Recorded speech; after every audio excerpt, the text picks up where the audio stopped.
Hi, Andrew here, and I'm here to tell you that just doing something isn't enough. Wait, what? Andrew, for the last few videos, one of the things that you've been talking about, maybe the main thing you've been talking about, is to just do something. Get yourself in motion to build up some momentum so that you can keep on going. This is true, but motion for its own sake is meaningless. It should be doing something that does something. Go back to what I talked about.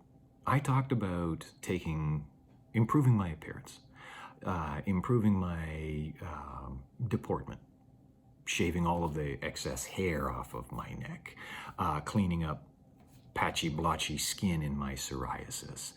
I grew a beard to change my appearance. What I did was I concentrated on how I look. Something I didn't mention, I don't think.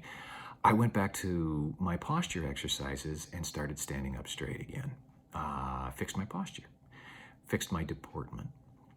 At the worst of it, my personal hygiene was slipping. I could smell myself. And these things, not taking care of your personal appearance, are signs of a problem.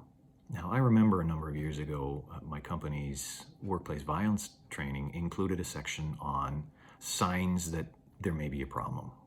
One of them was poor hygiene.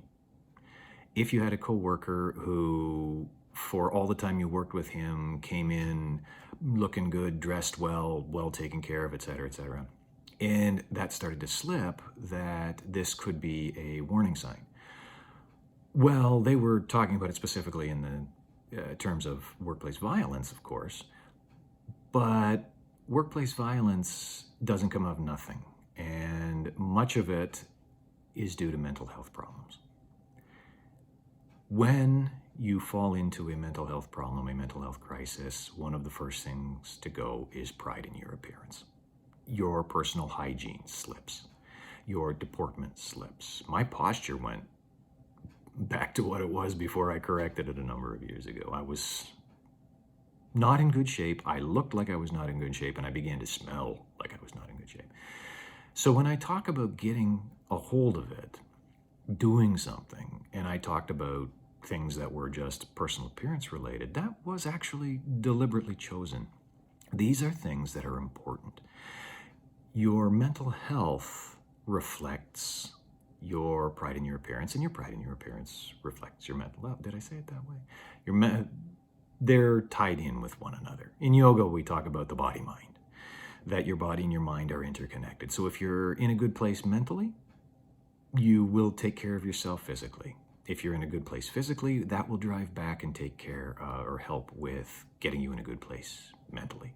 And so when I talked about getting that motion going, getting that momentum, getting that first little push, pick a little thing that's easy to do, and I chose cleaning all the excess hair off my neck. I talked about trimming my mustache. I talked about treating my psoriasis. In other words, I talked about improving my appearance, tying together the mental and the physical, and I got motion going.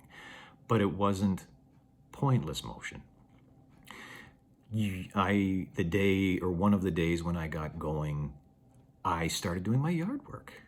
The lawn needed a mowing, and I got the lawn mowed. And since I was out doing that, I did the edging, I cleaned up the flower beds, etc. I took pride in my own appearance. I took pride in my home. I cleaned up, I did laundry, etc. I got things done, and I was in motion. But every one of them was a small thing that would help either my personal appearance or the environment I was living in.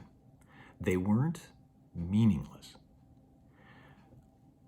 In officer basic training, we were taught about meaningless direction. Giving, oh, nice work, keep going, keep going. That doesn't provide anything. Tell the people under your command specifically what you want them to do. Encourage them specifically in what they're doing. Well, this is similar. Do things for your mental health that apply to it. Not meaningless motion, but not meaningless activities, but things that will help maintain your psychological well-being, help you overcome whatever crisis it is that you're going through. So, to go back to what I said before, yes, do something, but also keep in mind that the most meaningless task, and Scott Adams, creator of Dilbert, in one of his books, I honestly can't remember which one, but he talked about couch lock and how you might be stuck on the couch and you can't get up to do something. So he said, don't get up to do something. Make yourself move your pinky finger. You've given a command, you've gotten the feedback, you've done something. Now you can maybe move your hand. Maybe you can raise your arm. Maybe you can then get up and move. If you're that deep into it, yes, something as simple as move your pinky finger and make it work is a start. But ultimately, that isn't meaningful. Cleaning up your appearance, taking pride in your appearance, cleaning up your house, taking pride in your environment, these things mean something.